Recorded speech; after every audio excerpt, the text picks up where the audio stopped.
डंडौत बंदन अनेक बार, सर्ब कला समरथ। डोलन तेरा खौ प्रभु, नानक दे कर हथ। ज्ञान अंजन गुर दिया, अज्ञान अंधेर विनाश। हर कृपा ते संत भेटिया, नानक मन परगास। याही कुल ते प्रगट होए, ताही कुल को नाम। पुन द्वादश गुरिंद को, मेरी है प्रणाम। परम सत्कारयोग सतगुरु जी दे पावन पवित्र दरबार विच बैठी हुई साध संगत जियो, अपनियां मन बिरतियां नूं एकागर करन दे लई, रसना नूं पवित्र करन लई एक वारी सारे ही रल के आखिए, धन श्री सतगुरु जगजीत सिंह सच्चे पातशाह। सतगुरु अमरदास सच्चे पातशाह जी दा पावन पवित्र इतिहास साहब जी श्रवण कर रहे थे। इतिहास इत्थों तक पहुंचा है कि सतगुरु सच्चे पातशाह जी की किरपा दे नाल बौली संपूर्ण हो चुकी है। कवि जी दस रहे सन कि बौली का जिहड़ा जल है बड़ा सुंदर है, बड़ा ठंडा है, मैल तो रहत है ते बहुत ज़्यादा डूंगा। कल इत्थों तक कथा पहुंची सी, अज इत्थों अगे मैं प्रारंभ करदा। दखण दिश में झरना बहियो, सुर सर को प्रवाह तह लहियो। कवि जी लिखते ने कि दखण वाले पासे जिहड़ा झरना फुटदा है, जिहदे विचों पानी बाहर निकलदा है, मानो कि वह पानी गंगा दा पानी है, इस तरह दा पानी। रची 84 जेह सौंपान, गिन जब देखी कृपा निधान। और उस बौली दियां जिहड़ियां पौड़ियां बनाईयां गईयां, जदों सतगुरु सच्चे पातशाह जी ने उन्हां सारियां पौड़ियां की गिणती कीती ते उह गिणती दे विच 84 पौड़ियां सन।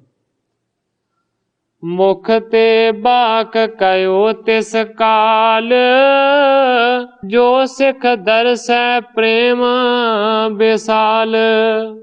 उस वेले सतगुरु अमरदास सच्चे पातशाह जी ने अपने मुखारबिंद तो बचन किया कि जिहड़ा भी सिख प्रेम वड्डे दे नाल इस बौली दा आण के दर्शन करेगा। बार 84 करे शनान, इतने जपजी पाठ बखान। जिहड़ा इत्थे आण के दर्शन करेगा, इस तो इलावा 84 वारी जिहड़ा इस बौली दे विच इशनान करके फिर 84 ही जिहड़े जपजी दे पाठ ने ना जिहड़ा मनुख करया करेगा। सत गुर मूरत करके ध्यान, मिटै 84 आवन जान। जिहड़ा सतगुरु दी मूर्ति नूं हिरदे दे विच धारण करके 84 वारी इस बौली दे विच इशनान करेगा और 84 ही वारी जपजी साहब दे 84 पाठ करेगा। सतगुरु सच्चे पातशाह जी ने आख्या कि उस मनुख की जिहड़ी 84 है ना वो कट्टी जाएगी, क्योंकि 84 पौड़ियां ने। एक बारी इशनान करके एक पौड़ी ते जपजी साहब का पाठ करना, इस तरह तरतीबवार सारियां पौड़ियां ते एक एक जपजी साहब का पाठ करना। इस तरह की मर्यादा हुण भी लोकां दे विच मन्नी जाती है। लोग इस तरह जाके उस बौली दे विच इशनान करते हैं। हुण सतगुरु सच्चे पातशाह जी ने जिहड़ा उस वेले वरदान दिता सी, उस वरदान का जिक्र किया है भाई संतोख सिंह ने, जिहड़ा भी सतगुरु की मूर्ति का ध्यान धारण करके 84 ਵਾਰੀ ਇਸ਼ਨਾਨ ਕਰਕੇ 84 ਵਾਰੀ ਹਰ ਇੱਕ ਵੱਖਰੀ ਵੱਖਰੀ ਪੌੜੀ ਤੇ ਜਪਜੀ ਸਾਹਿਬ ਦਾ ਪਾਠ ਕਰੇਗਾ। ਉਹਦੀ ਮਾਨੋ ਕਿ 84 ਕੱਟੀ ਜਾਏ। ਜਿਉਂ ਕਿਉਂ ਪਾਏ ਭਗਤ ਗੁਰ ਕੇਰੀ, ਮਿਟੈ ਜੂਨ ਤੇ ਭ੍ਰਮਣ ਕੋ ਫੇਰੀ। ਸਤਿਗੁਰੂ ਅਮਰਦਾਸ ਸੱਚੇ ਪਾਤਸ਼ਾਹ ਜੀ ਨੇ ਆਖਿਆ ਕਿ ਜਿਵੇਂ ਕਿਵੇਂ ਕਰੇਗਾ ਭਗਤੀ ਗੁਰੂ ਦੀ, ਜੂਨਾਂ ਦੇ ਵਿੱਚ ਉਸਦਾ ਆਉਣਾ ਫਿਰ ਕਦੇ ਨਹੀਂ ਹੋਏਗਾ। ਆਪਰ ਮਨੋਰਥ ਧਰ ਕਰ ਨਾਵੈ, ਸ਼ਰਧਾ ਧਰੈ ਤੁਰਤ ਸੋ ਪਾਵੈ।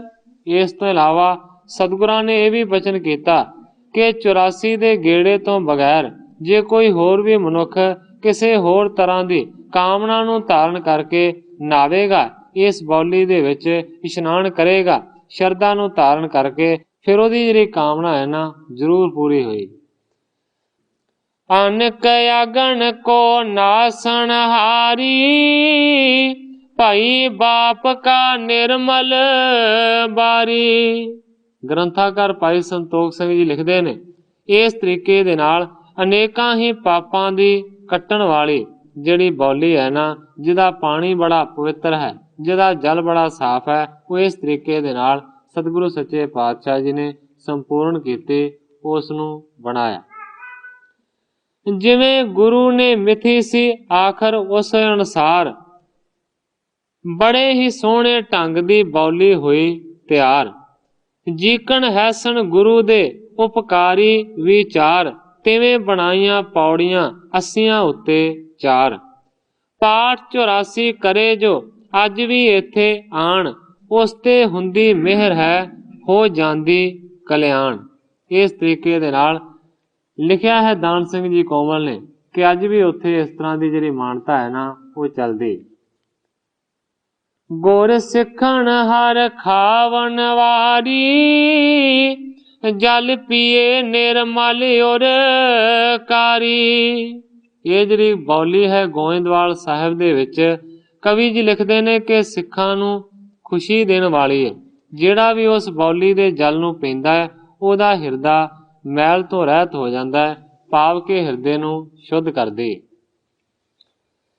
ਕਰੈ ਇਸ਼ਨਾਨ ਦਾਨ ਜੋ ਦੇਵੈ, ਗੁਰਬਾਣੀ ਪੜ ਕਰ ਸੁਖ ਲੇਵੈ। ਜਿਹੜੇ ਇਸ ਬੌਲੀ ਦੇ ਵਿੱਚ ਇਸ਼ਨਾਨ ਕਰਦੇ ਨੇ, ਇਸ ਤੋਂ ਇਲਾਵਾ ਦਾਨ ਦਿੰਦੇ ਨੇ, ਇਸ ਤੋਂ ਇਲਾਵਾ ਜਿਹੜੇ ਗੁਰਬਾਣੀ ਦਾ ਪਾਠ ਕਰਦੇ ਨੇ, ਉਹਨਾਂ ਨੂੰ ਕਵੀ ਜੀ ਕਹਿੰਦੇ ਨੇ ਸੁਖਾਂ ਦੀ ਪ੍ਰਾਪਤੀ ਹੁੰਦੀ। ਤਿੰਨ ਕੋ ਫਲ ਹੋਵੈ ਅਵਿਨਾਸ਼ੀ, ਕਰੈ ਬਿਨਾਸ਼ਨ ਜਮ ਕੀ ਫਾਸੀ। ਜਿਹੜਾ ਇਸ ਬੌਲੀ 'ਚ ਇਸ਼ਨਾਨ ਕਰਦਾ, ਫਿਰ ਦਾਨ ਕਰਦਾ, ਫਿਰ ਬਾਣੀ ਪੜ੍ਹਦਾ, ਕਵੀ ਜੀ ਕਹਿੰਦੇ ਨੇ ਕਿ ਉਸ ਨੂੰ ਕਦੇ ਵੀ ਨਾਸ ਹੋਣ ਵਾਲੇ ਫਲਾਂ ਦੀ ਪ੍ਰਾਪਤੀ ਹੁੰਦੀ ਹੈ। ਕਰੈ ਬਿਨਾਸ਼ਨ ਜਮ ਕੀ ਫਾਸੀ, ਮਾਨੋ ਕਿ ਜਮਾਂ ਦੀ ਫਾਹੀ ਤੋਂ ਇਹ ਜਿਹੜੀ ਬੌਲੀ ਹੈ ਨਾ ਛੁਡਾ ਦਿੰਦੀ। ਇਸ ਬਿਦ ਅਦਕ ਮਹਾਤਮ ਤਾਹੇ, ਸ੍ਰੀ ਗੁਰ ਅਮਰਦਾਸ ਮੁਖ ਪ੍ਰਾਹੇ। ਕਵੀ ਜੀ ਕਹਿੰਦੇ ਨੇ ਇਸ ਤਰੀਕੇ ਦੇ ਨਾਲ ਸਤਿਗੁਰੂ ਅਮਰਦਾਸ ਸੱਚੇ ਪਾਤਸ਼ਾਹ ਜੀ ਨੇ ਉਸ ਬੌਲੀ ਦਾ ਬਹੁਤ ਵੱਡਾ ਮਹਾਤਮ ਦੱਸਿਆ। ਕਰੈ ਆਪ ਇਸ਼ਨਾਨ ਸੁਨੀਰ, ਹੋਏ ਬਹੁਤ ਸਿੱਖਣ ਕੀ ਪੀਰ। ਹੁਣ ਬੌਲੀ ਤਿਆਰ ਹੋ ਚੁੱਕੀ ਹੈ। ਰੋਜ਼ ਸਤਿਗੁਰੂ ਸੱਚੇ ਪਾਤਸ਼ਾਹ ਜੀ ਆਪ ਵੀ ਉਸ ਬੌਲੀ ਦੇ ਪਾਣੀ ਦੇ ਨਾਲ ਇਸ਼ਨਾਨ ਕਰਦੇ ਨੇ। ਇਸ ਤੋਂ ਇਲਾਵਾ ਸਾਰੇ ਜਿਹੜੇ ਸਿੱਖ ਨੇ ਨਾ ਉਹ ਵੀ ਉਸ ਜਲ ਦੇ ਵਿੱਚ ਇਸ਼ਨਾਨ ਕਰਦੇ ਨੇ। ਕਰੈ ਚੌਪਸੋਂ ਮੱਜਣ ਸਾਰੇ, ਬਹੁਰ ਸਰਾਹ ਸੁਜਸ ਪਸਾਰੇ। ਬੜੀ ਚੌਂਪ ਦੇ ਨਾਲ, ਬੜੀ ਖੁਸ਼ੀ ਦੇ ਨਾਲ ਇਸ਼ਨਾਨ ਕੀਤਾ ਜਾਂਦਾ ਹੈ ਤੇ ਸਾਰੇ ਬਹੁਤ ਜ਼ਿਆਦਾ ਜਸ ਕਰਦੇ ਨੇ, ਬੜੀ ਸ਼ਲਾਘਾ ਹੁੰਦੀ। ਧੰਨ ਗੁਰੂ ਕੀਨ ਸਿਓ ਪਕਾਰਾ, ਸ਼ਰਨ ਪਰੈ ਤਾਰਿਓ ਗਨ ਪਾਰਾ। ਧੰਨ ਹਨ ਸਤਿਗੁਰੂ ਅਮਰਦਾਸ ਸੱਚੇ ਪਾਤਸ਼ਾਹ ਜੀ, ਜਿਨ੍ਹਾਂ ਨੇ ਮਾਨੋ ਕਿ ਵੱਡੇ ਪਰਉਪਕਾਰ ਦਾ ਇਹ ਕਾਰਜ ਕੀਤਾ ਹੈ। ਸ਼ਰਨ ਪਰੈ ਤਾਰਿਓ ਗਨ ਪਾਰਾ, ਜੋ ਸਤਿਗੁਰਾਂ ਦੀ ਸਰਣੀ ਪਿਆ ਹੈ ਉਸ ਭਾਰੀ ਸਮੂਹ ਦੇ ਸਤਿਗੁਰੂ ਸੱਚੇ ਪਾਤਸ਼ਾਹ ਜੀ ਨੇ पाप कढ़ दिते और उन्हां सारियां नूं तार दिता। एक लोहार तह कार करत है, काठन की पौड़ी सो करत है। भाई संतोख सिंह जी लिखते ने कि गोइंदवाल दे विच एक लोहार रहिंदा सी और वो लकड़ दीयां पौड़ियां बनाया करदा सी। अपर काज जो होए सो कर ही, काशट लोहा निज कर कर ही। इस तो इलावा होर भी वो लोहार बड़े काम करदा सी। ਲੱਕੜ ਨੂੰ ਤੇ ਲੋਹੇ ਨੂੰ ਮਾਨੋ ਕਿ ਆਪਣੇ ਹੱਥਾਂ ਦੇ ਨਾਲ ਉਹ ਘੜਦਾ ਸੀ। ਜਲ ਕੇ ਨਿਕਟ ਸਪਤ ਸਉ ਪਾਨ, ਲਾਏ ਕਾਠ ਤਿਨ ਰਚੀ ਮਹਾਨ। ਕਵੀ ਜੀ ਲਿਖਦੇ ਨੇ ਕਿ ਪਾਣੀ ਤੱਕ ਪਹੁੰਚਣ ਵਾਲੀਆਂ ਜਿਹੜੀਆਂ 7 ਪੌੜੀਆਂ ਸਨ, ਉਸ ਲੋਹਾਰ ਨੇ ਆਪਣੇ ਹੱਥਾਂ ਦੇ ਨਾਲ ਘੜ ਕੇ ਤਿਆਰ ਕੀਤੀਆਂ ਸਨ ਤੇ 7 ਪੌੜੀਆਂ ਲੱਕੜ ਦੀਆਂ ਥੱਲੇ ਲਾਈਆਂ ਗਈਆਂ ਸਨ ਉਸ ਲੋਹਾਰ ਦੇ ਵੱਲੋਂ। ਜਿਸ ਤੇ ਜਲ ਸੁਖੇ ਨਹੀਂ ਲੇ, ਨਾਨ ਪਾਣ ਜੋ ਚਾਹੇ ਕਰੇ। ਉਹ ਲੱਕੜ ਦੀਆਂ 7 ਪੌੜੀਆਂ ਲੱਗਣ ਦੇ ਕਾਰਨ ਬੌਲੀ ਦੇ ਵਿੱਚ ਨਹਾਉਣਾ ਸੌਖਾ ਹੋ ਗਿਆ। ਇਸ ਤੋਂ ਇਲਾਵਾ ਜਲ ਛਕਣਾ ਵੀ ਸੌਖੇ ਤਰੀਕੇ ਦੇ ਨਾਲ ਹੋ ਸਕਦਾ ਸੀ। ਤਿਸ ਕੀ ਕ੍ਰਿਤ ਹੇਰ ਗੁਰ ਪੂਰੇ, ਸੋ ਪ੍ਰਸੰਨ ਬੁਲਵਾਏ ਹਦੂਰੇ। ਉਸ ਦੇ ਕੀਤੇ ਹੋਏ ਕੰਮ ਨੂੰ ਸਤਿਗੁਰੂ ਸੱਚੇ ਪਾਤਸ਼ਾਹ ਜੀ ਨੇ ਦੇਖਿਆ ਤੇ ਸਤਿਗੁਰੂ ਅਮਰਦਾਸ ਸੱਚੇ ਪਾਤਸ਼ਾਹ ਜੀ ਬੜੇ ਪ੍ਰਸੰਨ ਹੋਏ ਤੇ ਉਸ ਲੋਹਾਰ ਨੂੰ ਸਤਿਗੁਰੂ ਸੱਚੇ ਪਾਤਸ਼ਾਹ ਜੀ ਨੇ ਆਪਣੇ ਕੋਲ ਬੁਲਾਇਆ। सोने आयस को तत्शन आवा, बड़ भागी चरणन सिर लावा। सतगुरां दे हुक्म नूं सुन के बड़ी छेती ही वो वड्डे भागां वाला सतगुरु सच्चे पातशाह जी दे कोल पहुंचा है और सतगुरां दे चरणां दे उत्ते आण के उसने अपना सिर रख दिता। तिसके मस्तक धर कर हाथ, मंत्र सो वाहिगुरु दिया नाथ। उस लोहार दे सिर दे उत्ते सतगुरु सच्चे पातशाह जी ने अपना पवित्र हस्त कमल रखिया और सतगुरु सच्चे पातशाह जी ने वाहिगुरु दे नाम दा मंत्र उस नूं दे दिता। संत साधारण नाम धरियो ते, प्रापत हृदय प्रकाश लहियो जिहे। कवि जी लिखते ने कि जिसने प्रकाश ज्ञान प्राप्त होया हृदय विच जानिया है, उस दा नाम सतगुरु सच्चे पातशाह जी ने संत साधारण रख दिता। सेव परिस्थाए है तुम्हारी, जाए रहो अब गृह मुझारी। सतगुरां ने उस दा नाम साधारण रखिया और सतगुरां ने हुक्म किया कि तेरी कीती हुई जिहड़ी सेवा है वो सानू प्रवान हो गई है, अज तो बाद तू अपने घर दे विच जाके रह। करो भजन बैठे सुख पावो, लैण दैन को कहूं ना जावो।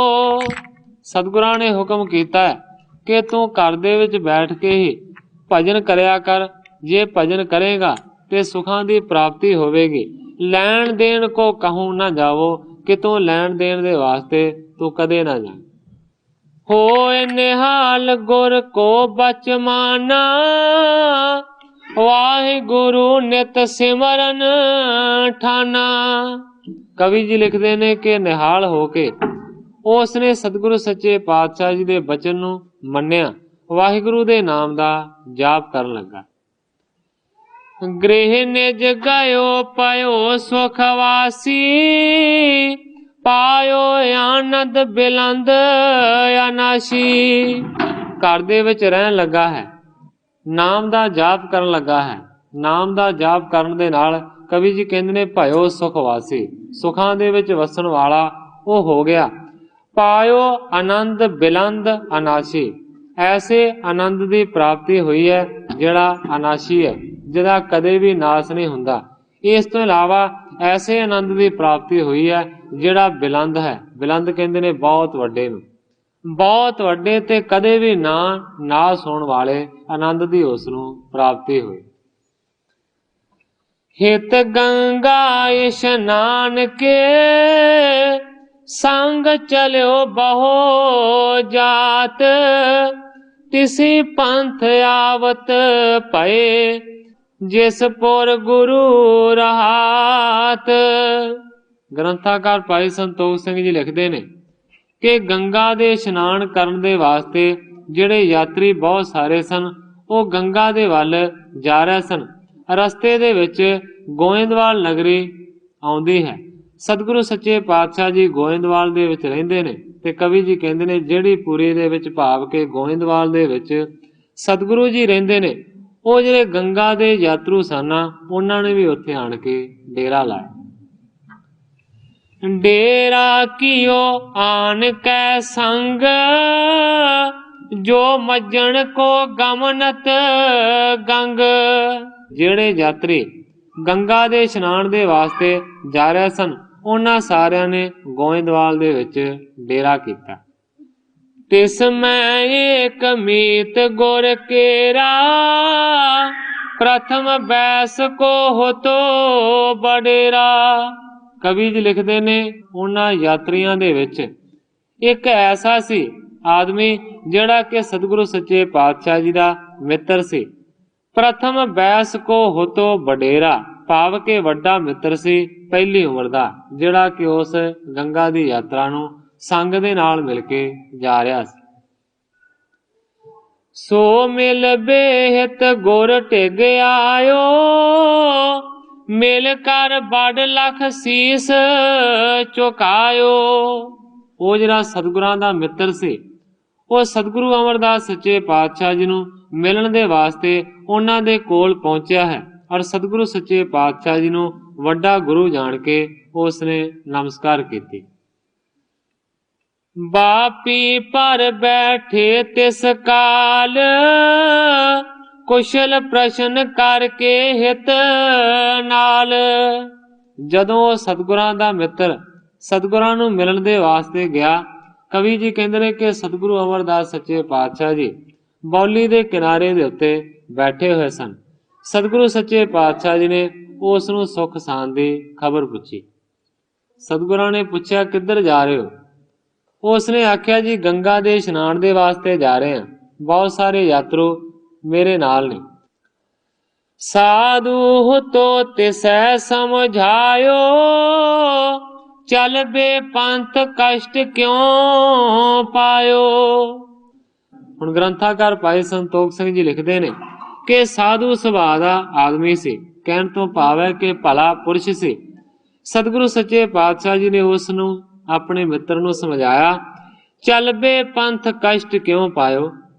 ਕਹਿੰਦੇ ਨੇ ਕਿ ਤੂੰ ਇੰਨੀ ਦੂਰ ਗੰਗਾ ਦੇ ਇਸ਼ਨਾਨ ਦੇ ਵਾਸਤੇ ਚੱਲ ਕੇ ਜਾਵੇਂਗਾ, ਬੜੇ ਕਸ਼ਟਾਂ ਨੂੰ ਤੈਨੂੰ ਸਹਿਣਾ ਪਵੇਗਾ, ਤੂੰ ਇਸ ਤਰ੍ਹਾਂ ਕਿਉਂ ਜਾਣਾ ਹੈ ਗੰਗਾ ਦੇ ਇਸ਼ਨਾਨ ਦੇ ਵਾਸਤੇ। ਦੂਰ ਪੰਥ ਪਹੁੰਚੈ ਸ਼ਰਮ ਤਾਰੇ, ਤੋਹਿ ਭਲੇ ਹਿਤ ਹੈ ਮਮ ਪਿਆਰੇ। ਕਹਿੰਦੇ ਨੇ ਦੂਰ ਦਾ ਰਸਤਾ ਹੈ, ਬੜੀ ਖੇਚਲ ਦੇ ਨਾਲ ਤੂੰ ਗੰਗਾ ਦੇ ਕਿਨਾਰੇ ਪਹੁੰਚੇਗਾ, ਫੇਰ ਜਾ ਕੇ ਇਸ਼ਨਾਨ ਕਰੇਗਾ। ਕਹਿੰਦੇ ਨੇ ਤੋਹੇ ਭਲੇ ਹਿਤ ਹੈ ਮਮ ਪਿਆਰੇ, ਹੇ ਮੇਰੇ ਪਿਆਰਿਆ, ਤੁਹਾਡੇ ਵਰਗਿਆਂ ਦਾ ਭਲਾ ਕਰਨ ਦੇ ਵਾਸਤੇ ਅਸੀਂ ਬੌਲੀ ਦੇ ਵਿੱਚ ਹੀ ਗੰਗਾ ਲਿਆਂਦੀ ਹੋਈ। ਕਹਿੰਦੇ ਨੇ ਬੀਚ ਬਾਪ ਕਾ ਗੰਗਾ ਆਨੀ, ਔਰ ਸ਼ਰਦਾ ਤਰ ਹੋ ਇਸ਼ਨਾਨੀ।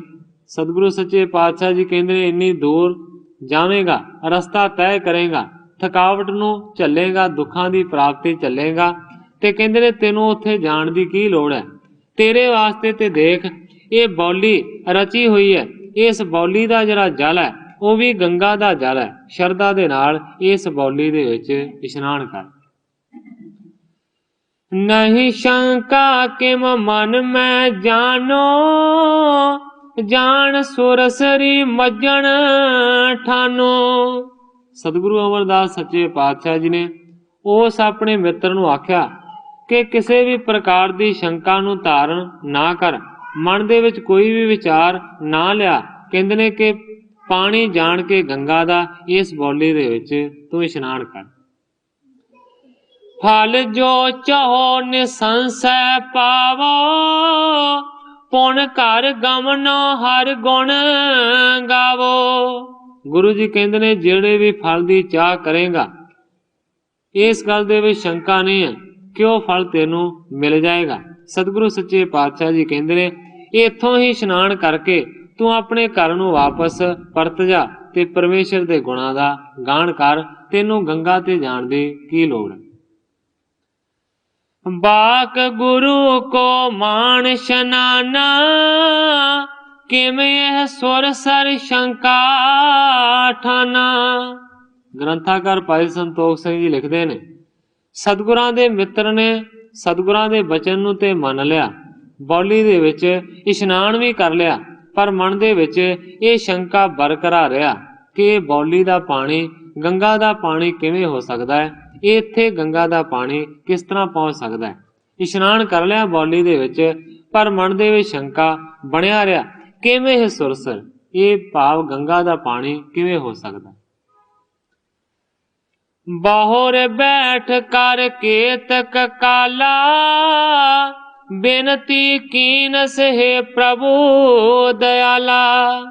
थोड़ी देर तक सतगुरां दे लागे बैठा रहा। थोड़ी देर तो बाद सतगुरु सच्चे पातशाह जी दे अगे उसने हथ जोड़ के अर्ज कीते, कहंदा हे प्रभु दीन दयाला, हे सतगुरु सच्चे पातशाह जी, हे दीन दयाल जी, मेरी बेनती नू सुनो। कहंदा घर ते चलियो संग के संग, गंग शनान हेत उमंग। कहंदा कि मैं घर तो चलिया सी इस संग दे नाल, भाव के गंगा दे यात्रुआं दे नाल, कि मैं गंगा ते जावांगा और सारियां दे नाल मिल के उमंग दे नाल गंगा नदी दे विच इशनान करांगा। सब के साथ पहुंच हरिद्वार, कर इशनान आवो एक बार। इस करके कहंदा है कि सच्चे पातशाह किरपा करके मैनू इन्हां यात्रुआं दे नाल जाण दी आग्या देवो कि एक बारी मैं हरिद्वार पहुंचा और उस गंगा दे विच जाके इशनान करां। याद रखण दी लोड़ है कि गंगा दा एक बहुत महान प्रसिद्ध घाट है जिन्हों आख्या जाता है हरिद्वार। गंगा दे घाट नूं आख्या जाता है, उस जगह का नाम है। कहंदा कि मैं हरिद्वार उस घाट ते जावांगा गंगा दे, ते उत्थे जाके एक बारी इशनान करांगा। कारज पितरन को कर तहां, दर्शन हित पुन आवो यहाँ। क्योंकि हिंदुआं दे विच बड़ी वड्डी महानता है गंगा दे। ਜਿਹੜੇ ਮੁਰਦੇ ਦੇ ਫੁੱਲ ਨੇ ਉਹ ਵੀ ਗੰਗਾ ਦੇ ਵਿੱਚ ਪ੍ਰਵਾਏ ਜਾਂਦੇ ਨੇ ਉਹਨਾਂ ਦੇ ਮਤ ਦੇ ਅਨੁਸਾਰ। ਇਸ ਤਰੀਕੇ ਦੇ ਨਾਲ ਉਹ ਕਹਿੰਦਾ ਕਿ ਮੈਂ ਆਪਣੇ ਵੱਡਿਆਂ ਵਡੇਰਿਆਂ ਦਾ ਜਿਹੜਾ ਕਾਰਜ ਹੈ ਉਹ ਵੀ ਉੱਥੇ ਜਾ ਕੇ ਕਰਾਂਗਾ, ਤੇ ਫਿਰ ਕਹਿੰਦਾ ਕਿ ਉੱਥੇ ਇਸ਼ਨਾਨ ਕਰਕੇ ਫਿਰ ਮੈਂ ਤੁਹਾਡੇ ਦਰਸ਼ਨਾਂ ਦੇ ਵਾਸਤੇ ਇੱਥੇ ਗੋਇੰਦਵਾਲ ਦੇ ਵਿੱਚ ਵਾਪਸ ਆਵਾਂਗਾ। ਤਿਸ ਕੀ ਲਖੀ ਸਰਬ ਗਤ ਡੋਲੇ, श्री गोरे अमरदास तब बोले। कवि जी लिखते ने कि उस दी मनोदशा नूं अंतरजामी सतगुरु सच्चे पातशाह जी ने जान लिया कि इहदे मन दे विच एक शंका बज गया और ये मनो डोल लिया है। सतगुरु सच्चे पातशाह जी ने इस नूं जाणिया ते फिर सतगुरां ने इस तरह बचन कीता। कहंदे ने नेकी बात जाओ हरिद्वार, हम हित ल्यावो सुरसर बार। सतगुरु सच्चे पातशाह जी ने उस अपने मित्र नूं आख्या, कहंदे ने नेकी बात चंगी गल है, तुसीं चले जाओ हरिद्वार, गंगा दे विच जाके इशनान करो, पर कहंदे ने कि साडा भी थोड़ा जिहा काम करिओ। कहंदा जी की? कहण लगे कि साडे वास्ते भी गंगा दा थोड़ा जिहा जल लैके आए। इम आयस दीनस तब गयो, तीर जानवी पहुंचत पयो। इस तरह आग्या लैके सतगुरां तो चला गया, अपने यात्रियों के नाल जाके मिलिया ते गंगा ते पहुंच गए ने। तीर जानवी पहुंचत पयो, गंगा नूं जानवी भी आख्या जाता है, भाव के गंगा के किनारे ते सारे पहुंच गए। मन पावत कर भले शनान, ਪਿਤਰਨ ਨਿਜ ਕਾਰਜ ਕਰ ਠਾਣ। ਮਨ ਪਾਉਂਦਾ ਗੰਗਾ ਦੇ ਵਿੱਚ ਸਾਰਿਆਂ ਨੇ ਇਸ਼ਨਾਨ ਕੀਤਾ। ਆਪਣੇ ਵੱਡੇ ਵਡੇਰਿਆਂ ਦੀ ਜਿਹੜੀ ਰੀਤੀ ਸੀ ਉਸ ਦਾ ਵੀ ਕਾਰਜ ਸਾਰਿਆਂ ਨੇ ਕੀਤਾ। ਗੁਰ ਬਚ ਸਿਮਰਿਓ ਆਵਣ ਕਾਲ, ਲੋਟਾ ਲੀਨ ਸਹਾਥ ਸੰਭਾਲ। ਜਦੋਂ ਸਾਰੇ ਯਾਤਰਾ ਕਰਕੇ ਵਾਪਸ ਪਰਤਣ ਲੱਗੇ ਤੇ ਕਵੀ ਜੀ ਲਿਖਦੇ ਨੇ ਕਿ ਉਸ ਦੇ ਮਨ ਦੇ ਵਿੱਚ ਸਤਿਗੁਰੂ ਸੱਚੇ ਪਾਤਸ਼ਾਹ ਜੀ ਦਾ ਬਚਨ ਯਾਦ ਆਇਆ। ਸੋਚਣ ਲੱਗਾ ਕਿ ਸਤਿਗੁਰੂ ਸੱਚੇ ਪਾਤਸ਼ਾਹ ਜੀ ਨੇ ਮੈਨੂੰ ਆਖਿਆ ਸੀ ਕਿ ਆਉਣ ਲੱਗਾ ਗੰਗਾ ਦਾ ਜਲ ਸਾਡੇ ਵਾਸਤੇ ਲੈ ਕੇ ਆਵੀਂ। ਉਸ ਵੇਲੇ ਪਾਣੀ ਨੂੰ ਭਰਨ ਦੇ ਵਾਸਤੇ ਉਹਨੇ ਹੱਥ ਦੇ ਵਿੱਚ ਇੱਕ ਲੋਟਾ ਇੱਕ ਭਾਂਡਾ ਸੰਭਾਲਿਆ। हरिद्वार में परवशो जाई, कर लोटा टुबकी तब लाई। ਉਹ ਜਿਹੜਾ ਗੰਗਾ ਦਾ ਘਾਟ ਹੈ ਜਿਹਦਾ ਨਾਂ ਹੈ ਹਰਿਦੁਆਰ, ਉੱਥੇ ਜਾ ਕੇ ਵੜ ਗਿਆ ਹੈ ਗੰਗਾ ਦੇ ਵਿੱਚ, ਔਰ ਲੋਟਾ ਆਪਣੇ ਹੱਥ ਦੇ ਵਿੱਚ ਫੜ ਲਿਆ ਤੇ ਉਸ ਦੇ ਵਿੱਚ ਇੱਕ ਚੁੱਭੀ ਲਾਈ। ਗਇਓ ਹਾਥ ਤੇ ਛੁੱਟ ਨਹੀਂ ਪਾਇਓ, ਰਹਿਓ ਖੋਜ ਨਹੀਂ ਦ੍ਰਿਸ਼ਟੀ ਆਇਓ।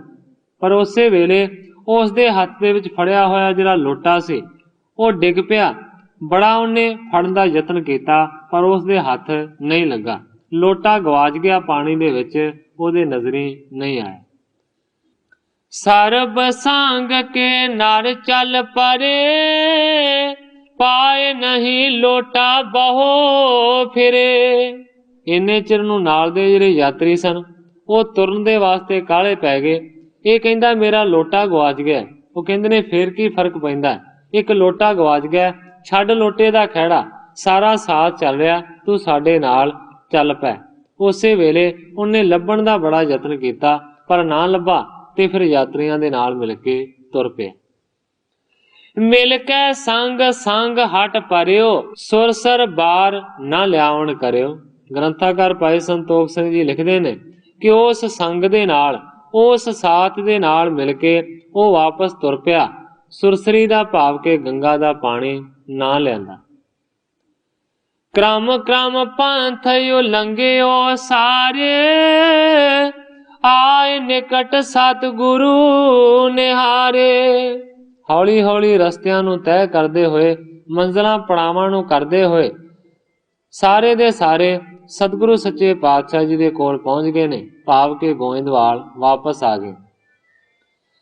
ਮਸਤਕ ਟੇਕ ਬੇਨਤੀ ਕਰੀ, ਮੋਤੇ ਕ੍ਰਿਤ ਨਾ ਰਾਵਰ ਸਰੀ।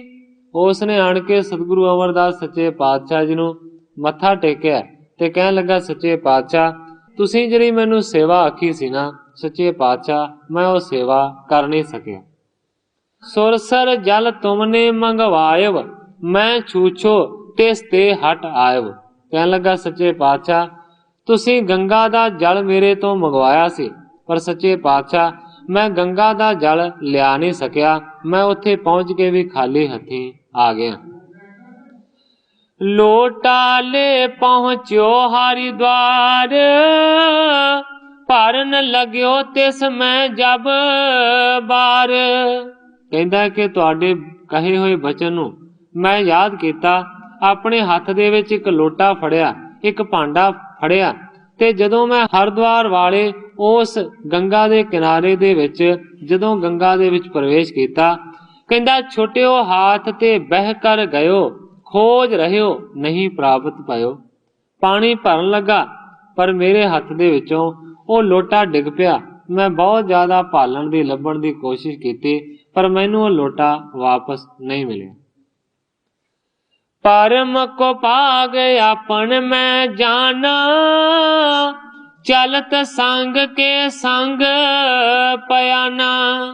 ਕਹਿਣ ਲੱਗਾ ਸਤਿਗੁਰੂ ਜੀ ਮੇਰੇ ਨਾਲ ਦਾ ਜਿਹੜਾ ਸੰਗ ਸੀ ਯਾਤਰੀਆਂ ਦਾ ਉਹ ਚੱਲ ਪਿਆ ਤੇ ਮੈਂ ਇਹਨਾਂ ਦੇ ਨਾਲ ਮੁੜ ਕੇ ਆ ਗਿਆ। ਮੈਨੂੰ ਲੱਗਦਾ ਕਿ ਮੇਰੇ ਬਹੁਤ ਹੀ ਜ਼ਿਆਦਾ ਖੋਟੇ ਭਾਗ ਨੇ ਕਿ ਤੁਸੀਂ ਇੱਕ ਹੁਕਮ ਮੈਨੂੰ ਕੀਤਾ, ਉਹ ਵੀ ਹੁਕਮ ਤੁਹਾਡਾ ਪੂਰਾ ਨਹੀਂ ਕਰ ਸਕੇ।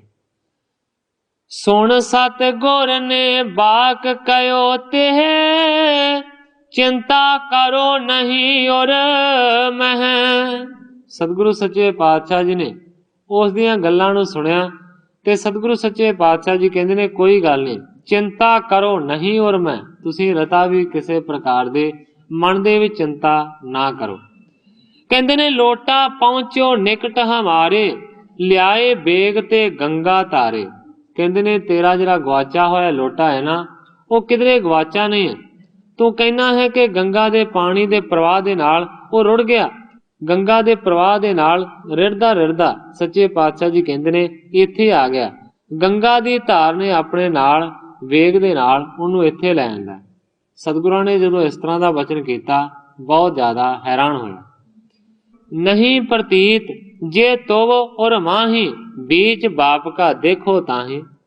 हैरानी वाली दशा विच हो गया। सतगुरु सच्चे पातशाह जी कहते ने जे साडी गल दा यकीन नहीं आउंदा, जे साडे बचन दे उत्ते तू भरोसा नहीं करदा ते जा बौली दे विच जाके देख ला, उत्थे लोटा पहुंच गए। दखण दिश को स्रोत प्रवाहू, सो सुर सर क्यों बापी माहू। सतगुरु अमरदास सच्चे पातशाह जी कहते ने कि बौली दे विच दखण वाले पासे दा जिहड़ा श्रेष्ठ प्रवाह चलदा है, जिहड़ा वो पानी उत्थों निकलदा है ना, वो सुरसरी दा पानी निकलदा है, कोई होर पानी नहीं। तह ते अपना लोटा लीजै, जल सुरसर को पान करेजै। जाओ बौली दे विच वड़ जाओ ते जिहड़ा दखण वाला पासा है ना, उत्थे सारे दा सारा पानी सुरसरी तो ही आउंदा है, गंगा तो ही आउंदा है। ते कहंदे ने जा नाले अपना लोटा लै लै ते नाले गंगा दा पानी पी जा। सुन सत गुर के बाक सुहाए, प्रभु बीच बाप का जाए। सतगुरु सच्चे पातशाह जी दे सोहणे बचनां नूं सुनिया ते प्रतीत करन दे वास्ते, यकीन करन दे वास्ते बौली दे विच ओ जा वड़े। दखण दिश देखियो जल चरना, शीतल सुखद बिमल बर बरना। दखण वाले पास्यों देखिया वो झरना जिहदे विचों पानी निकल रहा सी, वो पानी बड़ा शीतल सी, भाव बड़ा ठंडा सी, बड़ा सुखद सी, सुखां दा दान देने वाला सी, बड़ा बिमल सी, भाव के मैल तो रह सी, बर बरना, और उसका जिहड़ा रंग है ना बड़ा उज्जवल श्रेष्ठ सी। तह लोटा निज पारियो निहारा, पिख चरित्र बेसमाद बेचारा। जदों गौ दे नाल देखिया ते उस जगह दे उत्ते उस दा गंगा विच जिहड़ा लोटा गवाच गया सी, ओही लोटा पिया है। अपने लोटे नूं भांडे नूं पछाणिया और देख के बहुत ज्यादा चकित होया, हैरानी दे दशा दे विच होके सोचन लगा। शीगर निकस कर पादे अर बिंद, परियो जाए गुरु पिख सुख कंद। बड़ी काली दे नाल बौली दे विचों बाहर निकलिया है, सतगुरु सच्चे पातशाह जी दे चरण कमलां दे उत्ते आण के डिग्या है, जिहड़े सतगुरु सच्चे पातशाह जी मानो के सुखां दे मूल ने। मैं अजान मेहमान नहीं जानी, बीच बाप का सुर सर यानी। हाथ जोड़ के सतगुरां दे अगे अर्ज करदा कि सच्चे पातशाह मैं अनजान हाँ, मैं तुहाडी महिमा नूं नहीं जान सकिया। तुसीं पहलां भी मैनूं इस तरह हुक्म कीता सी कि शंका ना करी, ये जिहड़ा पानी है ना बौली दा, ये गंगा तो ही आंदा होया, भाव के गंगा दे पानी नूं बौली दे विच असीं पाया होया। ये तुसीं पहलां भी बचन कीता सी, पर सच्चे पातशाह मैं अनजान तुहाडे बचन नूं नहीं समझ सकिया। प्रथम तुम्हारो बाक न मान्यो, बख्शो भूल प्रभु अब जान्यो। कहने लगा सच्चे पातशाह पहला तुहाडा कहिया होया बचन मैं नहीं मन सकिया, कृपा करके उस भुल नूं माफ कर दिओ। सच्चे पातशाह हुण मैं जान गया हाँ कि वाकई बौली दा जिहड़ा पानी है ये सुरसरी दा पानी है, ये गंगा दा पानी। सुनत कृपा कर गुर भगवान, वाहे गुरु को दीनस दान। ग्रंथाकार भाई संतोख सिंह जी लिखते ने कि सतगुरु सच्चे पातशाह जी जिहड़े के गुरु ने, जिहड़े भगवान ने, उन्होंने फिर उसनूं वाहिगुरु दे नाम दा दान दिता। करियो निहाल कष्ट सब टारियो, जग सागर ते दुखत उधारियो। उस नूं निहाल कर दिता, ਉਹਦੇ ਸਾਰੇ ਜਿਹੜੇ ਦੁੱਖ ਤੇ ਕਲੇਸ਼ ਸੀ ਉਹ ਦੂਰ ਕਰ ਦਿੱਤੇ। ਮਾਨੋ ਕਿ ਇਸ ਸੰਸਾਰ ਸਾਗਰ ਤੋਂ ਉਸ ਨੂੰ ਤਾਰ ਦਿੱਤਾ ਜਿਹੜਾ ਕਿ ਬੜਾ ਦੁਖੀ ਸੀ। बीच बाप का सुर सर नीर, इम आन्यो सतगुरु गहीर। ग्रंथाकार भाई संतोख सिंह जी लिखते हैं कि इस तरीके दे नाल उस गंगा का जिहड़ा पानी है ना, वो सतगुरु सच्चे पातशाह जी ने इस बौली दे विच लिआंदा। तीन लोक के तीरथ जेई, श्री गुर चरण बिखे बस तेई। ग्रंथाकार भाई संतोख सिंह जी लिखते हैं कि तिन्ना ही लोकां दे जिन्ने भी वड्डे महान तीर्थ ने, मानो कि सतगुरु सच्चे पातशाह जी दे चरणां दे विच वसदे ने। सुर सर ल्यावण बापी माही, कुछ अचरज यह जानो नाही। ग्रंथाकार भाई संतोख सिंह जी लिखते हैं, हे श्रोता जनो, हे सुनने वालिओ, इस गल दे विच कोई शंका नहीं है, कोई औखी गल नहीं है कि सतगुरु सच्चे पातशाह जी ने गंगा नूं लिआंदा बौली दे विच, क्योंकि सतगुरु सच्चे पातशाह जी दे चरणां दे विच सारियां तीर्थां दा निवास है ते ओह किसी भी तीर्थ नूं किते लै जाण, इहदे विच कोई औखी गल नहीं। जिम चाहे तिम करे सो तूरन, श्री प्रभ सर्व शकत ते पूरन। कवि जी लिखते हैं कि सतगुरु अमरदास सच्चे पातशाह जी सारियां ही शक्तियां दे विच परिपूर्ण ने, वो किसी वेले कुछ भी कर सकते हैं, भाव कि कोई भी ऐसी गल नहीं है जिहड़ी सतगुरु नहीं कर सकता। करी बाप का निज सिख कारण, जन्म जन्म के कलख निवारण। हुण सतगुरु अमरदास सच्चे पातशाह जी ने मानो कि बौली का जिहड़ा निर्माण है वह अपने सिखां दे वास्ते कीता है, उन्हां दे जन्मां जन्मां दे पापां नूं दूर करन दे वास्ते। कथा सुन जे चित को लाए, सो नर पापण ते छुट जाए।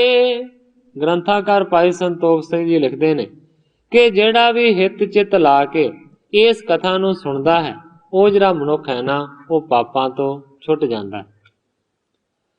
ਇੱਕ ਦਿਨ ਸ੍ਰੀ ਸਤਿਗੁਰੂ ਸੁਹਾਇਓ, ਬੈਠੇ ਹੋਤੇ ਸਿੱਧ ਇੱਕ ਆਇਓ। ਇੱਕ ਦਿਨ ਸਤਿਗੁਰੂ ਅਮਰਦਾਸ ਸੱਚੇ ਪਾਤਸ਼ਾਹ ਜੀ ਆਪਣੇ ਆਸਣ ਦੇ ਉੱਤੇ ਬੈਠੇ ਹੋਏ ਸਨ। ਇੰਨੇ ਚਿਰ ਨੂੰ ਸਤਿਗੁਰਾਂ ਦੇ ਕੋਲ ਇੱਕ ਸਿੱਧ ਪਹੁੰਚ ਗਏ। ਬੰਧਨ ਕਰਕੇ ਗਿਰਾ ਸੁਨਾਈ, ਆਪ ਲਈ ਜਬ ਤੇ ਗੁਰਿਆਈ।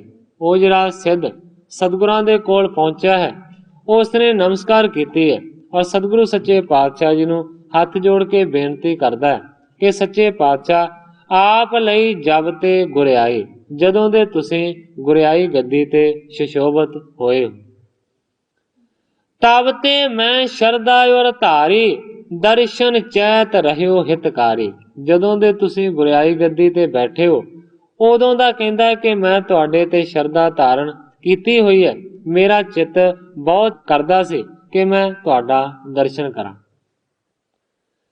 ਵੱਡੇ ਭਾਗ ਜਾਗੇ ਅਬ ਮੇਰੇ, ਜਿਸ ਤੇ ਆਏ ਆਪ ਕੋ ਹਿਰੇ।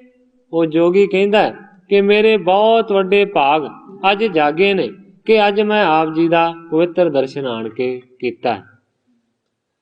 ਮੈਂ ਚਿਰ ਕਾਲ ਜੋਗ ਤਪ ਕੀਨੇ, ਲਹਿ ਸਿੱਧੀ ਨਰ ਕਰੇ ਅਧੀਨੇ। ਜੋਗੀ ਕਹਿੰਦਾ ਹੈ ਸਤਿਗੁਰੂ ਸੱਚੇ ਪਾਤਸ਼ਾਹ ਜੀ, ਮੈਂ ਬਹੁਤ ਚਿਰਾਂ ਤੱਕ ਵੱਡੇ ਵੱਡੇ ਤਪ ਕੀਤੇ, ਬੜੀ ਯੋਗ ਦੀ ਸਾਧਨਾ ਕੀਤੀ। ਲਹਿ ਸਿੱਧੀ ਨਰ ਕਰੇ ਅਧੀਨੇ, ਕਹਿੰਦਾ ਮੈਂ ਬਹੁਤ ਚਿਰਾਂ ਤੱਕ ਤਪੱਸਿਆ ਕੀਤੀ, ਬੜੇ ਵੱਡੇ ਵੱਡੇ ਯੋਗ ਦੇ ਸਾਧਨ ਸਾਧੇ। ਇਸ ਤਰ੍ਹਾਂ ਕਰਨ ਦੇ ਨਾਲ ਸੱਚੇ ਪਾਤਸ਼ਾਹ ਮੇਰੇ ਵਿੱਚ ਬਹੁਤ ਪ੍ਰਕਾਰ ਦੀਆਂ ਸਿੱਧੀਆਂ ਆ ਗਈਆਂ, ਬੜੀਆਂ ਸ਼ਕਤੀਆਂ ਆ ਗਈਆਂ। ਕਹਿੰਦਾ ਕਿ ਉਹਨਾਂ ਸ਼ਕਤੀਆਂ ਦੇ ਨਾਲ ਮੈਂ ਬਹੁਤੇ ਸਾਰੇ ਆਮ ਲੋਕਾਂ ਨੂੰ ਆਪਣੇ ਵਸ ਦੇ ਵਿੱਚ ਕੀਤਾ। मन मेरे में शांत न होई, मानह मोह जगत सब कोई। जोगी कहंदा मेरे विच बड़ियां रिद्धियां सिद्धियां ने, बड़ियां शक्तियां ने। मैं मानो कि सारी दुनिया नूं एक हिसाब दा अपने वस दे विच कीता होया, पर सच्चे पातशाह दरअसल मैं बहुत दुखी हाँ, क्योंकि मन मेरे में शांत ना होई। लोकां नूं भावें मैं किन्ना अपने वस दे विच कर लिया, पर मेरा मन अपने हत्थ दे विच नहीं होया। मेरे मन नूं रती भर भी शांति नहीं है। सब गत भिख में हृदय विचारा, ये सिद्धा लौकिक व्यवहारा। जोगी कहंदा है कि सारा कुछ कर करा के मैं देख लिया, आखिरकार सोचन विचारन तो बाद मैं इस नतीजे दे उत्ते पहुंचा हाँ कि जिन्नियां भी रिद्धियां सिद्धियां ने ये लौकिक व्यवहार ने, लोकां नूं दिखाउण दे वास्ते ने, अपने वास्ते ये कुछ भी नहीं कर सकदा मनुख। कहण तो भाव है कि मैं बहुत ज्यादा अशांत हाँ, मेरे मन दे विच शांति नहीं आई, भावें मेरे विच किन्नियां शक्तियां। कर कर कष्ट योग तप तापत, नहीं आनंद मोको प्राप्त। कहंदा है कि जोग दी साधना कर करके, वड्डी तपस्या नूं तप तप के, बड़े कष्टां दे नाल मैं सारा कुछ कीता, नहीं आनंद मोको पावत, पर फिर भी मैनू आनंद दी प्राप्ति नहीं हुई। अब निज शरण राख सुख कंद, उपदेशो जिम लहो आनंद। जोगी कहंदा कि सच्चे पातशाह आखिरकार सारियां पासियां तो हार के मैं तुहाडे चरणां दी शरण दे विच पहुंचा हां।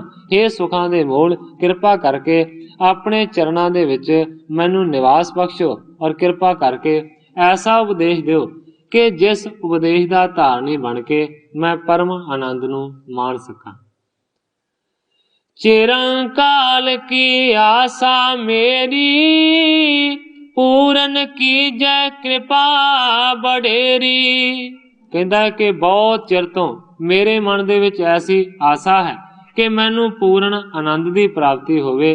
किरपा करके मेरे ते मेहर करो, मेरे ते रहम करो, मेरे ते करम करो, अपनी वड्डी किरपा करके मैनू पूर्ण आनंद बख्शिश करो। अपन भगत जोगी को जान, श्री सतगुर ते संग बखाना। हुण ग्रंथाकार भाई संतोख सिंह जी लिखते ने कि जोगी नूं अपना परम भगत सतगुरु सच्चे पातशाह जी ने जानिया, ते फिर सतगुरु सच्चे पातशाह जी ने जोगी नूं इस तरह हुक्म कीता। कहंदे ने ए तन तज के अपर धरीजै, पुन हम टिग होए आनंद लीजै। जोगी नूं सतगुरां ने आख्या कि जोगिया इस शरीर नूं छड्ड के तू होर शरीर नूं धारण कर, ते फिर कहंदे ने कि साडे कोल आवीं, असीं तैनूं आनंद प्रदान करां। इम सतगुर ते सुन कर गयो, इच्छा पूर्वक तन तज दयो। सतगुरां दे हुक्म नूं सुन के जोगी वापस चला गया, ते सतगुरां दे हुक्म दे अनुसार कवि जी कहंदे ने कि उसने अपनी इच्छा दे मुताबिक अपने शरीर नूं छड्ड दिता, क्योंकि जोगी दे विच बहुत सारियां शक्तियां सन। वो जदों जी चाहे मर सकदा सी। उन्हें अपनी इच्छा दे मुताबिक अपने शरीर नूं त्याग दिता। और तार कर गुर को अनुरागा, और सब जग ते कर वैरागा। हिरदे दे विच गुरु दे चरणां दा अनुराग धारण कीता, प्यार धारण कीता, और इस तो बाद वैराग नूं धारण करके इस दुनिया नूं छड्ड गया। सतगुरु सच्चे पातशाह जी दे चरणां दी किन्नी वड्डी महानता है कि एक ऐसा जोगी जिहदे विच इन्नी शक्ति है कि जदों जी चाहे वो कुछ भी कर सकदा है। ਉਹਦੀ मौत भी अपने हथ दे विच है, पर फिर भी सतगुरु सच्चे पातशाह जी दे चरणां दे विच पहुंचा कि सच्चे पातशाह मेरे ते किरपा करो, मैनू आनंद प्रदान करो। इन्ना वड्डा महान शक्तियां दा मालक जोगी भी सतगुरां दे चरणां दे विच पहुंचा। हुण ग्रंथाकार भाई संतोख सिंह जी अपने इस अध्याय दी इस जगह दे उत्ते समाप्ति करके नवें अगले अध्याय दा प्रारंभ करदे। सो जोगी तर बाशना, जन्म्यो गुर कुल माहे, हवाए अनुसारी वासना, प्रगट्यो अपनी चाहे। कवि जी लिखते ने वो जोगी ने फिर ऐसी वासना नूं धारण कीता कि गुरु दी कुल दे विच उसदा जन्म होया। हवाए अनुसारी वासना, प्रगट्यो अपनी चाह, भाव के अपनी इच्छा लैके वो प्रगट होया। ਉਹਦੇ ਮਨ ਦੇ ਵਿੱਚ ਇਹ ਵਾਸ਼ਨਾ ਸੀ ਕਿ ਕਿਸ ਤਰੀਕੇ ਦੇ ਨਾਲ ਮੈਂ ਦੂਸਰੇ ਜਨਮ ਦੇ ਵਿੱਚ ਸਤਿਗੁਰਾਂ ਦੇ ਕੋਲ ਪਹੁੰਚ ਸਕਦਾ ਹਾਂ। ਇਸ ਇੱਛਾ ਨੂੰ ਧਾਰਨ ਕਰਕੇ ਗੁਰੂ ਦੇ ਕੁਲ ਦੇ ਵਿੱਚ ਉਸਨੇ ਜਨਮ ਲਿਆ। ਕਿਸ ਤਰੀਕੇ ਦੇ ਨਾਲ ਇਹ ਗੁਰੂ ਦੀ ਕੁਲ ਦੇ ਵਿੱਚ ਪੈਦਾ ਹੋਇਆ, ਇਸ ਦਾ ਹਵਾਲਾ ਕਵੀ ਜੀ ਅੱਗੇ ਆਉਣ ਵਾਲੀਆਂ ਸਤਰਾਂ ਦੇ ਵਿੱਚ ਬਿਆਨ ਕਰਦੇ ਨੇ। ਸ੍ਰੀ ਗੁਰ ਅਮਰਦਾਸ ਕੇ ਨੰਦ, ਪ੍ਰਥਮ ਭਏ ਦ્વੈ ਸ਼ੁਭ ਜਨ ਚੰਦ। ਹੁਣ ਗ੍ਰੰਥਾਕਾਰ ਭਾਈ ਸੰਤੋਖ ਸਿੰਘ ਜੀ ਲਿਖਦੇ ਨੇ ਕਿ ਸਤਿਗੁਰੂ ਅਮਰਦਾਸ ਸੱਚੇ ਪਾਤਸ਼ਾਹ ਜੀ ਦੇ ਦੋ ਸੁਪੁੱਤਰ ਸਨ। ਸ਼ੁਭ ਜਨ ਚੰਦ ਐਸੇ ਸ਼ੋਭਾ ਵਾਲੇ ਸਨ ਕਿ ਮਾਨੋ ਜਿਸ ਤਰ੍ਹਾਂ ਚੰਦਰਮਾ ਸ਼ੋਭਨੀਕ ਹੈ। ਭਾਇਓ ਵੱਡੋ ਮੋਹਨ ਤਿਸ ਨਾਮ, ਪਰਮ ਵੈਰਾਗਵਾਨ ਨਿਸ਼ ਕਾਮ। ਕਵੀ ਜੀ ਲਿਖਦੇ ਨੇ ਕਿ ਸਤਿਗੁਰੂ ਅਮਰਦਾਸ ਸੱਚੇ ਪਾਤਸ਼ਾਹ ਜੀ ਦੇ ਵੱਡੇ ਸੁਪੁੱਤਰ ਦਾ ਨਾਮ ਸੀ ਮੋਹਨ। ਕਹਿੰਦੇ ਨੇ ਪਰਮ ਵੈਰਾਗਵਾਨ, ਉਹ ਬਹੁਤ ਹੀ ਜ਼ਿਆਦਾ ਵੈਰਾਗਵਾਨ ਸੀ ਔਰ ਨਿਸ਼ਕਾਮ ਸੀ, ਜਿਹਦੇ ਮਨ ਦੇ ਵਿੱਚ ਕੋਈ ਕਾਮਨਾ ਨਹੀਂ ਸੀ। ਗਿਆਨ ਆਨੰਦ ਮੈਂ ਸਦਾ ਬਿਲਾਸੈ, ਔਰ ਵਿਕਾਰ ਕੋ ਲੇਸ਼ ਨਾ ਤਾਸੈ। ਮੋਹਨ ਹਮੇਸ਼ਾ ਗਿਆਨ ਦੇ ਆਨੰਦ ਦੇ ਵਿੱਚ ਮਗਨ ਰਹਿੰਦਾ ਸੀ। ਉਸ ਦੇ ਹਿਰਦੇ ਦੇ ਵਿੱਚ ਕੋਈ ਲੇਸ਼ ਮਾਤਰ ਵੀ ਵਿਕਾਰ ਨਹੀਂ ਸੀ। ਬਾਡੇ ਅਵਧੂਤ ਇਕਾਕੀ ਰਹੈ, ਕਿਸ ਤੇ ਸੁਣੈ ਨ ਮੁਖ ਤੇ ਕਹੈ। ਗ੍ਰੰਥਾਕਾਰ ਭਾਈ ਸੰਤੋਖ ਸਿੰਘ ਜੀ ਕਹਿੰਦੇ ਨੇ ਕਿ ਸਤਿਗੁਰੂ ਅਮਰਦਾਸ ਸੱਚੇ ਪਾਤਸ਼ਾਹ ਜੀ ਦਾ ਵੱਡਾ ਪੁੱਤਰ ਇਸ ਤਰ੍ਹਾਂ ਦਾ ਅਵਧੂਤ ਸੀ ਕਿ ਇਕੱਲਾ ਹੀ ਜ਼ਿਆਦਾਤਰ ਰਹਿੰਦਾ ਸੀ, ਨਾ ਕਿਸੇ ਦੇ ਨਾਲ ਬਹੁਤੀ ਗੱਲ ਕਰਦਾ ਸੀ ਤੇ ਨਾ ਹੀ ਕਿਸੇ ਦੀ ਸੁਣਦਾ ਸੀ। ਮੌਨ ਧਰੇ ਮਨ ਥਿਰਤਾ ਗਹਿ, ਸ਼ੁਭ ਗੁਣ ਗਣ ਕੋ ਮੰਦਰ ਹੈ। ਜ਼ਿਆਦਾਤਰ ਮੋਹਨ ਮੌਨ ਰਹਿੰਦਾ ਸੀ, ਚੁੱਪ ਨੂੰ ਧਾਰਨ ਕਰਕੇ ਰੱਖਦਾ ਸੀ। ਕਹਿੰਦੇ ਨੇ ਸ਼ੁਭ ਗੁਣ ਗਣ ਕੋ ਮੰਦਰ ਹੈ, ਮਾਨੋ ਕਿ ਸਾਰਿਆਂ ਸ੍ਰੇਸ਼ਟ ਗੁਣਾਂ ਦਾ ਉਹ ਸਮੂਹ ਸੀ। ਨਹਿਣ ਪ੍ਰਬਿਰਤੀ ਮੈਂ ਚਿਤ ਜਾਹੀ, ਸਦਾ ਸ਼ਾਂਤ ਰਸ ਸਵਾਦ ਸੋ ਗ੍ਰਾਹੀ। ਕਹਿੰਦੇ ਨੇ ਕਿ ਪ੍ਰਵਿਰਤੀ ਦੇ ਵਿੱਚ ਉਹਦੀ ਰਤਾ ਵੀ ਕੋਈ ਚਾਹ ਨਹੀਂ ਸੀ, ਹਮੇਸ਼ਾ ਸ਼ਾਂਤ ਰਸ ਦਾ ਸਵਾਦ ਮਾਣਦਾ ਸੀ। ਦੁਤੀਆ ਮੋਹਰੀ ਮਹਾ ਸੁਜਾਨ, ਜਗ ਵਿਵਹਾਰ ਬਿਖੈ ਬੁੱਧੀਵਾਨ। ਗ੍ਰੰਥਾਕਾਰ ਜੀ ਲਿਖਦੇ ਨੇ ਦੂਸਰਾ ਪੁੱਤਰ ਸਤਿਗੁਰਾਂ ਦਾ ਸੀ, ਜਿਸ ਦਾ ਨਾਂ ਸੀ ਮੋਹਰੀ। ਮੋਹਰੀ ਵੀ ਬਹੁਤ ਜ਼ਿਆਦਾ ਸਿਆਣਾ ਸੀ, ਬੜਾ ਸੁਜਾਨ ਸੀ। ਜਗ ਦੇ ਵਿਹਾਰ ਦੇ ਵਿੱਚ ਉਹ ਬਹੁਤ ਜ਼ਿਆਦਾ ਬੁੱਧੀਵਾਨ ਸੀ। ਇਸ ਕੇ ਪੁੱਤਰ ਪ੍ਰਥਮ ਨਿਪ ਜਇਓ, ਨਾਮ ਅਰਥ ਮਲ ਤੇਹ ਧਰ ਦਇਓ। ਜਿਹੜਾ ਸਤਿਗੁਰੂ ਸੱਚੇ ਪਾਤਸ਼ਾਹ ਜੀ ਦਾ ਛੋਟਾ ਸਾਹਿਬਜ਼ਾਦਾ ਮੋਹਰੀ ਸੀ, ਕਵੀ ਜੀ ਕਹਿੰਦੇ ਨੇ ਕਿ ਉਸ ਦੇ ਘਰ ਦੇ ਵਿੱਚ ਇੱਕ ਪਹਿਲੇ ਪੁੱਤਰ ਨੇ ਜਨਮ ਲਿਆ, ਉਸ ਦਾ ਨਾਂ ਅਰਥਮਲ ਰੱਖਿਆ ਗਿਆ। ਪਰਮ ਭਗਤ ਗੁਣ ਗਣ ਅਨੁਰਾਗੀ, ਗੁਰ ਕੁਲ ਮੇ ਉਪਜੋ ਬੜ ਭਾਗੀ। ਬਹੁਤ ਵੱਡਾ ਭਗਤ ਸੀ, ਬਹੁਤੇ ਜ਼ਿਆਦੇ ਗੁਣਾਂ ਦੇ ਵਿੱਚ ਮਾਹਰ ਸੀ, ਜਿਨਨੇ ਕਿ ਮਾਨੋ ਗੁਰੂ ਕੁਲ ਦੇ ਵਿੱਚ ਵੱਡੇ ਭਾਗ ਨੂੰ ਜਾਣ ਕੇ ਜਨਮ ਲਿਆ। ਕਹਿਣ ਤੋਂ ਭਾਵ ਕਵੀ ਜੀ ਦਾ ਇਹ ਹੈ, ਜਿਹੜਾ ਪੁੱਤਰ ਜਨਮਿਆ ਹੈ ਜਿਹਦਾ ਨਾਂ ਅਰਥਮਲ ਰੱਖਿਆ, ਕਵੀ ਜੀ ਕਹਿੰਦੇ ਨੇ ਕਿ ਉਹਦੇ ਵੱਡੇ ਭਾਗ ਸਨ, ਤਾਂ ਹੀ ਗੁਰੂ ਦੇ ਕੁਲ ਦੇ ਵਿੱਚ ਉਹਨੂੰ ਜਨਮ ਲੈਣ ਦਾ ਅਵਸਰ ਮਿਲਿਆ। ਤਿਸ ਪੀਛੇ ਸੋ ਜੋਗੀ ਆਏ, ਜਨਮਿਓ ਮਹਿਦ ਮੋਦ ਉਪਜਾਏ। ਫਿਰ ਕਹਿੰਦੇ ਨੇ ਕਿ ਮੋਹਰੀ ਦੇ ਘਰ ਜਿਹੜਾ ਪਹਿਲਾ ਪੁੱਤਰ ਹੋਇਆ, ਉਸ ਤੋਂ ਬਾਅਦ ਫਿਰ ਉਹ ਜੋਗੀ ਜਿਹਨੂੰ ਕਿ ਸਤਿਗੁਰੂ ਸੱਚੇ ਪਾਤਸ਼ਾਹ ਜੀ ਨੇ ਹੁਕਮ ਕੀਤਾ ਸੀ, ਉਸ ਜੋਗੀ ਨੇ ਪੁੱਤਰ ਬਣ ਕੇ ਮੋਹਰੀ ਦੇ ਘਰ ਦੇ ਵਿੱਚ ਜਨਮ ਲਿਆ। ਕਹਿੰਦੇ ਨੇ ਬਹੁਤ ਜ਼ਿਆਦਾ ਖੁਸ਼ੀਆਂ ਮਨਾਈਆਂ ਗਈਆਂ। ਜਿਨ ਤਪ ਜੋਗ ਕਰਿਓ ਬਹੁ ਕਾਲਾ, जन्म्यो शरदा धरे विसाला। जिस जोगी ने बहुत वड्डे वड्डे तप कीते सी, बड़ी योग दी साधना कीती सी, उस जोगी ने अपना दूसरा जन्म धारण किया। शरदा नूं धारण करके फिर मोहरी दे घर दे विच पुत्र बन के वो जोगी पैदा हुआ। पाए ज्ञान को लहियो आनंद, इही बासना भली मुकंद। क्योंकि जोगी दे मन दे विच ये वासना सी कि मैं मुक्ति दे दाते सतगुरु अमरदास सच्चे पातशाह जी दे चरनी लगा, ताकि मैनू परम ज्ञान दे आनंद दी प्राप्ति होवे। गोरे अंतर जामी सब ही जाना, पौत्र जन्म को सुन कर काना। अंतर जामे सतगुरु अमरदास सच्चे पातशाह जी ने जोगी दी सारी हालत नूं जान लिया कि पोतरा बन के मेरे घर दे विच पैदा होया। जदों सुनिया कि पोतरा जन्मिया है ते उसे वेले सतगुरु सच्चे पातशाह जी ने अपने हजूरी सेवक नूं कोल बुलाया। बल्लू सो फरमावन कियो, पुत्र मोहरी के जो पयो। क्योंकि इतिहास दे विच जिक्र आया है कि भाई बल्लू नां दा सतगुरां दा सिख सी, जिहड़ा कि सतगुरां दा हजूरी सेवक सी। सतगुरां ने भाई बल्लू नूं अपने कोल बुलाया ते हुक्म कीता, कहंदे ने भाई बल्लू, मैं सुनिया कि पुत्र मोहरी दे घर दे विच एक दूसरे पुत्र ने जन्म लिया।